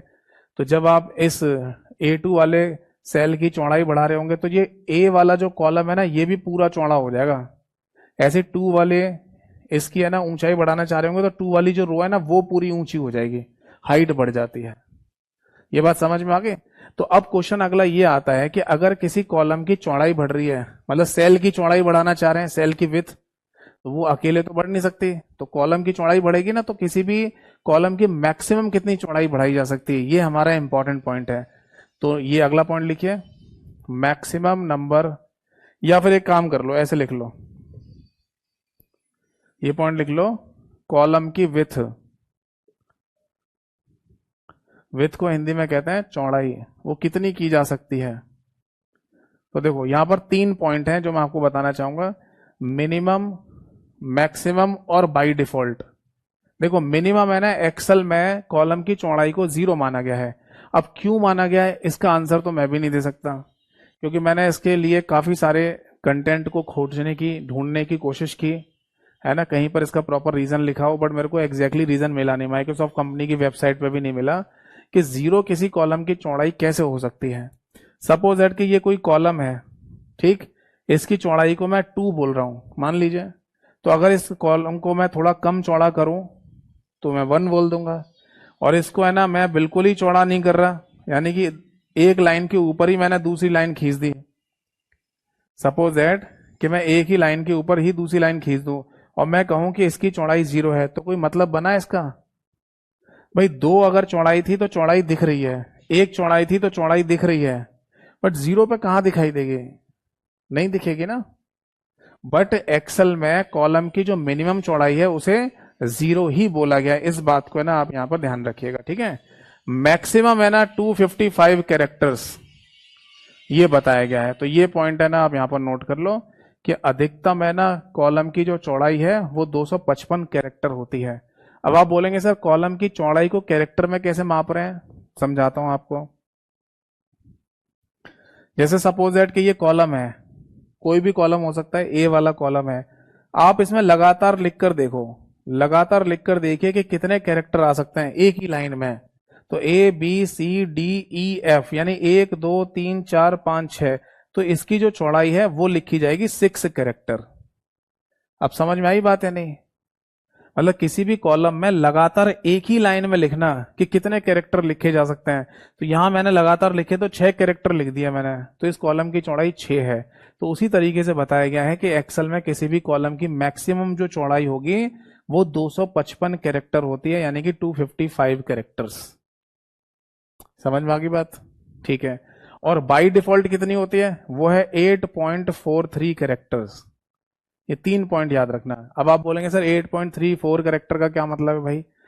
ये कुछ ऐसे माना गया होगा, जैसे सपोज दैट कि आपको इस कॉलम के अंदर अल्फाबेट लिखने हैं, ए बी सी डी, तो ये 4 के 4 कैरेक्टर कंप्लीटली आ गए यहां पर, ये 4 के 4 कैरेक्टर कंप्लीटली आ गए यहां पर, हाँ जी आ गए, 1 2 3 4। समझ में आ गई बात? तो इस कॉलम की जो चौड़ाई है मैक्सिमम वो कितनी होगी? 4 हो गई। बट अगर मैं ये बोलूं आपसे कि यहां पर है ना कैरेक्टर लिखना है ए बी सी डी ई, अब यहां पर हमें ऐसा लग रहा है कि ये जो ई वाला जो कैरेक्टर है ना वो आधा तो इस कॉलम में है और आधा इससे बाहर निकल रहा है, तो सपोज दैट कि मैं इसे आधा ही मान लूं, तो इस कॉलम की चौड़ाई कितनी होगी? तो देखो 1 2 3 4 तो पूरे हैं, और ये आधा कैरेक्टर अंदर है आधा कैरेक्टर बाहर है, तो इसकी चौड़ाई हो जाएगी 4.5 कैरेक्टर्स। इसकी जो चौड़ाई हो जाएगी वो कितनी होगी? 4.5 कैरेक्टर्स। समझे ना? तो इसी तरीके से एक्सेल में बताया गया है कि कॉलम की जो विड्थ है यानी कि चौड़ाई है वो 8.43 कैरेक्टर्स है। ये नंबर आपको याद रखना है। आपके पेपर में ना कोई प्रैक्टिकल नहीं पूछा जाएगा, आपके पेपर में किसी भी तरीके का कोई प्रैक्टिकल नहीं आएगा, केवल क्वेश्चन की लैंग्वेज लिखी हुई आएगी और आपको 4 ऑप्शन देखकर आंसर देना है। अगर आपको वो आंसर नहीं याद, या अगर आप वो आंसर कंफ्यूज कर गए, तो आपका नंबर नहीं आएगा, आपका सिलेक्शन रुकेगा, नंबर कम हो जाएंगे, इस बात को ध्यान रखिए। आपके किसी भी एग्जाम में कोई प्रैक्टिकल नहीं पूछते कि बताओ कि कॉलम की चौड़ाई कितनी होती है, करके दिखाइए, कुछ भी नहीं पूछते हैं। ये सारे पॉइंट है ना बिल्कुल थ्योरेटिकल हमारे दिमाग में होने चाहिए, तभी हम हर एक क्वेश्चन का आंसर दे सकते हैं, वरना नहीं दे पाएंगे। आप उनको अगर प्रैक्टिकल करना है तो प्रैक्टिकल तब करिए जब आपका आगे एग्जाम में प्रैक्टिकल होना हो। मान लो आपका पेपर होना है और उसमें ये चीजें करवाई जाएंगी आपसे कि बताओ एक्सेल की चौड़ाई इतनी करके दिखाइए कंप्यूटर पे, तो आप प्रैक्टिकल करो, वरना सारी चीजों को कोशिश करिए कि जितनी थ्योरेटिकल चीजों को याद कर सकते हैं उतना ही बेहतर है, वरना प्रैक्टिकल करके भी आधी चीजें याद रहती हैं, आधी कंफ्यूज हो जाते हैं, कंफ्यूजन में चली जाती हैं, अरे क्या था वो, क्या बताया था, वो था कि ये था। इसीलिए आपने नोटिस किया होगा कि मैं जितने भी पॉइंट्स हैं, जितने भी टूल्स हैं, जितने भी कमांड्स हैं, उन सभी को पहले प्रॉपर तरीके से लिखवाने की कोशिश करता हूं, ताकि एक जगह पर प्रॉपर लिखे हुए हों, ताकि आप रिवीजन कर पाएं, और फिर लास्ट में एक क्लास में मैं आपको पूरा प्रैक्टिकल करके दिखाई देता हूं, जैसे कि एमएस वर्ड का प्रैक्टिकल करके दिखाया था। तो कोई भी पॉइंट अगर ऐसा हो आपको लगे कि सर ये तो हमें प्रैक्टिकल करके देखना है, तो जब मैं लास्ट में प्रैक्टिकल क्लास लूं उस दिन आप आना और बताना सर ये वाला प्रैक्टिकल करके दिखा दो या ये वाली चीज दिखा दीजिए, मैं दिखाता जाऊंगा। ठीक है बेटा, चलो अब एक पॉइंट और ले लेते हैं, फिर आगे नेक्स्ट क्लास में देखेंगे। इसी तरीके से ना रो की ऊंचाई की बात चलती है, यानी कि रो की हाइट की अगर हम बात करें तो उसके भी नंबर हमें पता होना जरूरी है। तो रो की हाइट भी है ना एक्सेल में बताई गई है मिनिमम 0, ठीक है ना। अब 0 का मतलब भी यही हो गया, जैसे मान लो अगर ये रो है और इसकी हाइट को अगर मैं 2 बोल रहा हूं, तो अगर मान लो ये पंक्ति है तो इसे मैं 1 बोल दूं, तो एक लाइन के ऊपर ही दूसरी लाइन खींच दी जाए यानी कि 0, तो ये कोई मतलब बना इसका कि इस रो की ऊंचाई है ना 0 है। 0 का मतलब कुछ भी नहीं, और कुछ भी नहीं कैसे हो सकती है, अब पता नहीं ऐसा क्यों लिख कर दिया गया एक्सेल में, ठीक है, बट कोई नहीं, अगर ऐसा लिख कर दिया गया तो हम याद कर लेंगे, कोई दिक्कत वाली बात नहीं है। और इसमें मैक्सिमम जो रो की हाइट है वो है पॉइंट्स में, यहां पर करेक्टर नहीं होता, ये पॉइंट्स में कंसीडर की जाती है, और बाई डिफॉल्ट होती है 15 यानी कि 15 पॉइंट। ठीक है जी, तो ये पॉइंट आप याद रखिएगा। एक बार फिर से रिवाइज करा देता हूं आप सभी लोगों को कि अगर कॉलम की विड्थ की बात की जाए तो मिनिमम 0, मैक्सिमम 255 कैरेक्टर और बाय डिफॉल्ट 8.43 कैरेक्टर। अगर रो की हाइट की बात की जाए तो मिनिमम 0, मैक्सिमम 409 पॉइंट और बाय डिफॉल्ट 15 पॉइंट रो की हाइट को दिखाया गया है या बताया गया है। ठीक है, तो इसे आप नोट कर लीजिए, कोई डाउट है तो पूछिए, नहीं तो अब हम मिलेंगे अपनी नेक्स्ट क्लास में। ठीक है, तो इसी तरीके के जितने भी पॉइंट्स हैं, थ्योरेटिकल पॉइंट हैं, उन सभी को है ना मैं आपको है ना प्रॉपर तरीके से पहले लिखवाता जाऊंगा। इनको याद रखिए, इन्हीं से क्वेश्चन बनता है पेपर में, याद नहीं होंगे तो क्वेश्चन आप नहीं दे पाएंगे। ये बात समझ में आ गई या नहीं?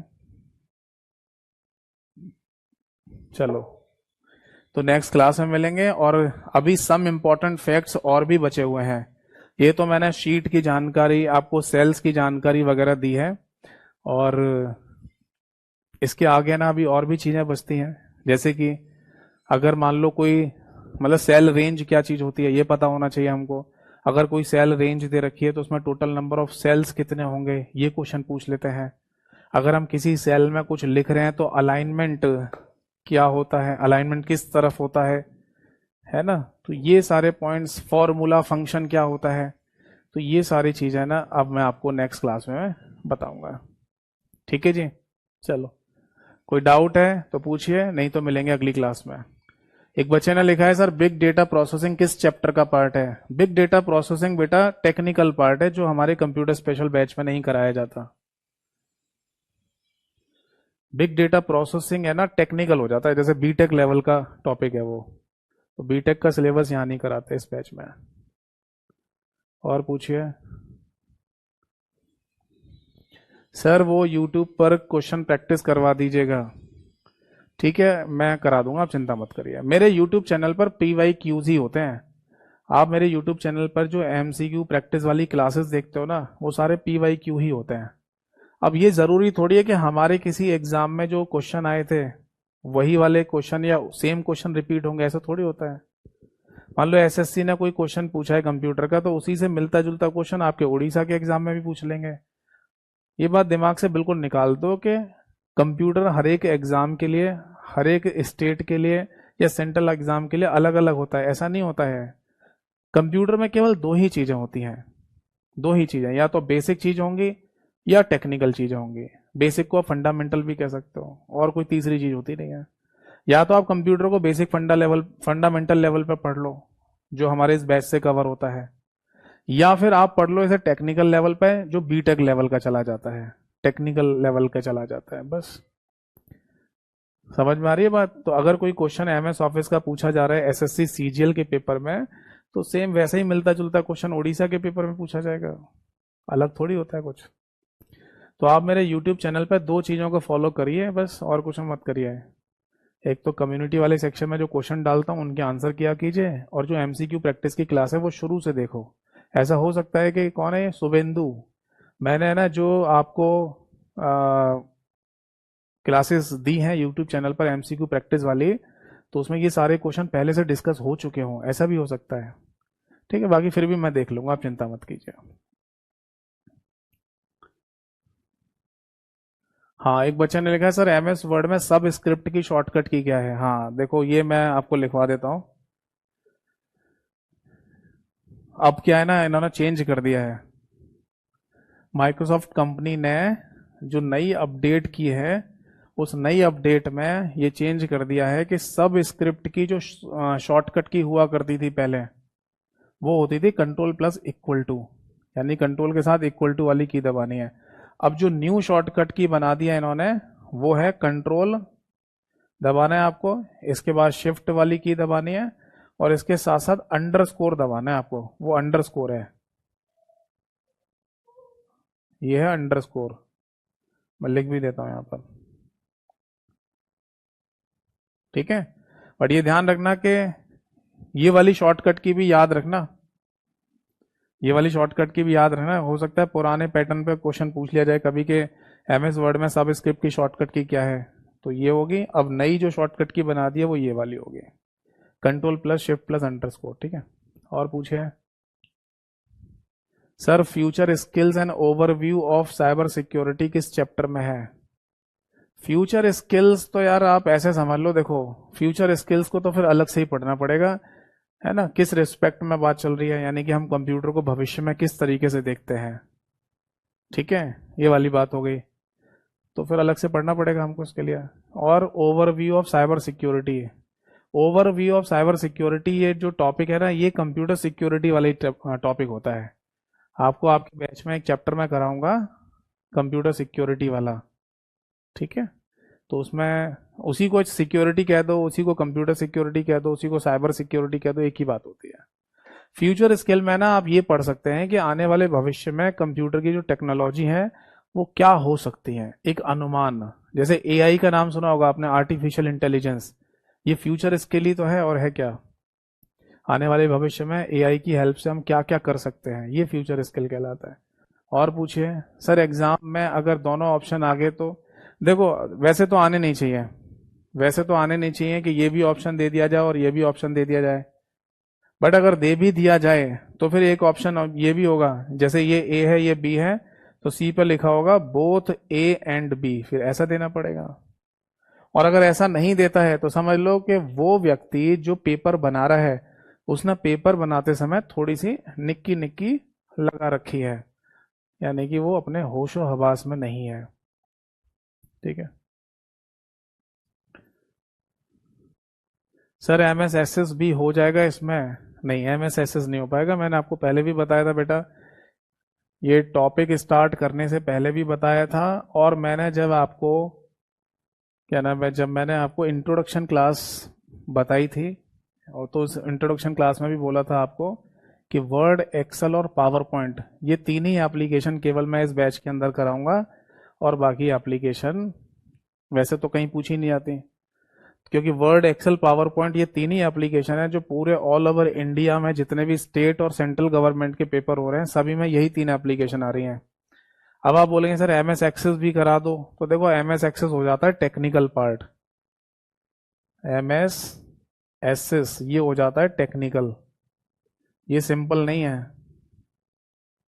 ये पढ़ने के लिए आपको डेटाबेस की जानकारी होनी चाहिए, अगर डेटाबेस नहीं पता आपको, जिसको हिंदी में डाटाबेस कहते हैं, तो फिर आप इस पर काम नहीं कर पाएंगे, समझ नहीं पाएंगे इसको।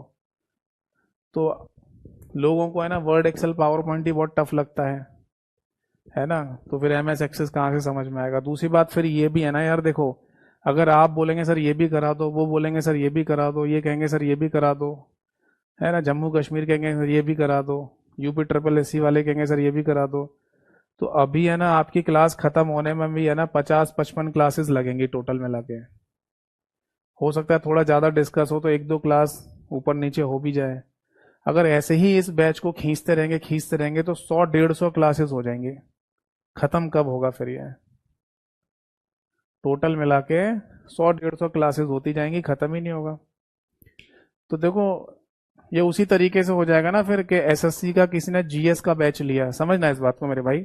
अगर किसी ने एसएससी का जीएस का बैच लिया और वो कोई व्यक्ति कोई अपने स्टेट पीसीएस का एग्जाम देने जा रहा है या यूपीएससी का आईएएस का एग्जाम देने जा रहा है, उसमें भी जीएस आती है।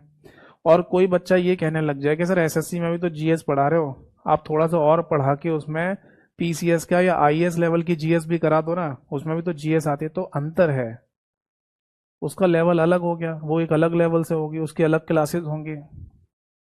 उसमें जो बच्चे पढ़ेंगे वो टेक्निकल लेवल के बच्चे होंगे। एसएससी की जीएस में बेसिक वाले जीएस वाले बच्चे होते हैं। फिर आप अलग अलग यूपीएससी की या पीसीएस की जीएस कराओगे तो एसएससी वाले बच्चे नहीं कहेंगे सर हमारे पेपर में तो आना नहीं है, क्यों पढ़ा रहे हो ये चीजें। तो यही वाली बात होती है कि हर एक मतलब एक ही बैच में हर चीज नहीं हो सकती है। ये जो हमारा बैच है ना वो फंडामेंटल कंप्यूटर का बैच है और इसमें फंडामेंटल वाले ही टॉपिक कराए जा सकते हैं। बाकी जैसे आपने लिखा है सर डिजिटल फाइनेंशियल टूल, ये टेक्निकल टॉपिक हो गया। अगर आप आर्टिफिशियल इंटेलिजेंस की बात करें टेक्निकल टॉपिक है बीटेक लेवल का। बिग डाटा प्रोसेसिंग की बात करें बीटेक लेवल का टॉपिक है। आप बात करें यहाँ पर आईओटी की, वो टेक्निकल टॉपिक हो गया। अगर आप मशीन लर्निंग डीप लर्निंग की बात करते हैं बीटेक लेवल का टॉपिक हो गया। तो वो नहीं होंगे यहाँ पर। हाँ एक साइबर सिक्योरिटी जैसे अंकित आपने लिखा था वो कंप्यूटर सिक्योरिटी वाला चैप्टर है, वो आप उसमें पढ़ लेना। कंप्यूटर सिक्योरिटी को ही साइबर सिक्योरिटी कहते हैं। और कौन था ये? शुभेंदु। शुभेंदु मैं आपको बता दूं कि अगर देखो एमएस एक्सेस की जानकारी लेनी है आपको तो आप पहले डेटाबेस के बारे में पढ़िए। तो डेटाबेस की जो बेसिक जानकारी वो मैं आपको दूंगा इस बैच में, बीओडी वाले सेक्शन में भी है और अभी जो मैं पढ़ाऊंगा लाइव उसमें भी आपको डेटाबेस बताऊंगा। बट डेटाबेस की बेसिक जानकारी, एमएस एक्सेस इस हमारे बैच का पार्ट नहीं है। और कोई डाउट है किसी का?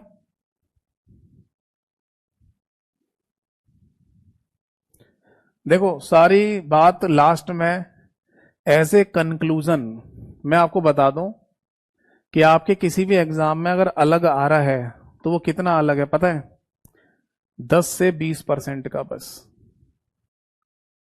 ये डिफर हो सकता है। बाकी 80% 80% जो कंप्यूटर पूछा जा रहा है ना किसी भी एग्जाम में वो फंडामेंटल होता है। फंडामेंटल्स यानी कि आधारभूत चीज हैं और ऑल एग्जाम सभी एग्जाम में यही पूछ रहे हैं। ठीक है। और इसमें भी आपको बता दूं, इसमें भी एक बात और बता दूं कि कंप्यूटर आर्किटेक्चर वाला जो चैप्टर मैंने आपको पढ़ाया था यानी कि कंप्यूटर की संरचना वाला चैप्टर यहां से लेकर और आप कंप्यूटर सिक्योरिटी वाले चैप्टर तक पढ़ लें जिसको साइबर सिक्योरिटी भी कह सकते हैं। ठीक है जी। तो कंप्यूटर आर्किटेक्चर से लेकर कंप्यूटर सिक्योरिटी वाले चैप्टर तक आप पढ़ लें तो आपका ये 80% सिलेबस कंप्लीट हो जाता है जो हर एक एग्जाम को कवर करेगा, सभी एग्जाम के लिए बेनिफिशियल है। केवल आपके पर्टिकुलर किसी एग्जाम में के लिए ऐसा हो सकता है 10 से 20% का सिलेबस कुछ अलग पूछा जा रहा हो तो वो फिर आप अलग से तैयारी कर लो। या फिर अगर मैंने उनकी कोई पीडीएफ फाइल बनाई कभी तो आपको मेरे टेलीग्राम चैनल पर मिल जाएगी। जैसे मैं एक एग्जांपल बता रहा हूँ, एआई यानी कि आर्टिफिशियल इंटेलिजेंस से संबंधित एक मैंने पीडीएफ फाइल बनाई है, वो मैंने अपने टेलीग्राम चैनल पर डाली हुई है। ठीक है, जहां तक मुझे याद है मैंने डाली है वहां पर, तो आप उससे रीडिंग लगा सकते हैं, पढ़ सकते हैं उससे। पर इस बैच में ये टॉपिक नहीं हो पाएंगे क्योंकि ये बीटेक लेवल के टॉपिक हैं, फंडामेंटल वाले बैच में नहीं हो पाएंगे। और पूछिए सर स्प्रेडशीट का यूज किस काम में होता है? स्प्रेडशीट का इस्तेमाल मैंने क्लास के शुरुआत में भी बताया था, फिर दोबारा दोहरा देता हूँ। अगर आपको कोई डेटा एंट्री करनी है तो डेटा एंट्री करने के लिए स्प्रेडशीट का इस्तेमाल करते हैं। जैसे किसी भी क्लास में जितने भी बच्चे हैं उनके नाम लिखकर, उनके रोल नंबर लिखकर, उनके हर एक सब्जेक्ट में मार्क्स लिखकर उनके परसेंटेज की शीट अगर आपको बनानी है, इस तरीके का काम करना है तो आप स्प्रेडशीट का इस्तेमाल कीजिए, एमएस एक्सेल का इस्तेमाल कीजिए। ठीक है। चलिए, तो आई होप सो है ना, आपको यहाँ तक की कहानी समझ में आ गई होगी। तो अब हम मिलेंगे अपनी नेक्स्ट क्लास में, और इसके आगे जो सम इम्पोर्टेंट फैक्ट्स है वो भी मैं आपको बताऊंगा, उसको डिस्कस करेंगे। थैंक यू सो मच सभी को। जय हिंद, वंदे मातरम।